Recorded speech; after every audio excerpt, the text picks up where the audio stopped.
It was a cold, foggy evening when I contacted a close friend of mine to stay at my place for the night. Both of us were only 10 years old at the time, and my parents were often at work until midnight, so I was usually alone with nothing to do except watching a television show or reading a book. My friend Alex had agreed to come over and brought a game of Monopoly to pass some of the time. I also asked if he was interested in going to explore an abandoned subway station 3 miles away. He seemed excited at first, so we planned to go on the trip in the morning. I remembered that the subway dated back to the mid-1920s and became abandoned in 1932 after the market crash in 1929. I was very fascinated about its history, but never got the chance to go inside after my parents had warned me not to enter. As I quietly slept in my bed, I heard what sounded like a gunshot coming from the forest behind the house. Both of us woke up, frightened after what we had heard, and I told my friend not to worry, as hunters tend to go into the forest on frequent occasions, but when I checked the time, it was 11:39 p.m. This seemed very unusual, as hunters only came into the forest between 8 p.m. and 10 p.m. I looked at Alex and decided to get out of my bed, intending to look through the window and spot for anyone in the forest. The darkness clouded my vision, so I was unable to see anyone in the forest. I turned around and looked at Alex again, when suddenly I heard the front door squeak open. Chills went down my spine. Both of us quietly moved to the bathroom, locked the door, and kept the light off. It was the only safe place in the house.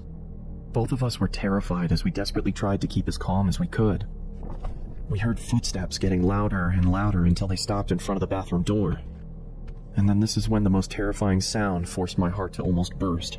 Both of us screamed as the person chopped the door to pieces. It was pitch black inside the room, making it hard to find the vent, and by the time I spotted the vent, the person behind the door had made a hole big enough for us to see him. The man adorned black leather and was wearing a plague doctor mask. I scurried back to the vent, but it was too high above the floor for us to reach it, so Alex told me to go first because he was the strongest. He lifted me up on his shoulders, allowing me to open the vent and crawl inside. When I looked at the door again, the man had managed to fit his arm through the hole and reached for the lock. I quickly grabbed Alex's hand, but struggled to pull him up into the vent. "Alex!" I shouted, and began going after him.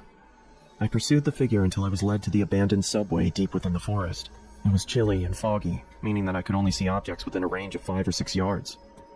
Inside the subway was a pool of freezing cold water. It was so dark that I couldn't see anything.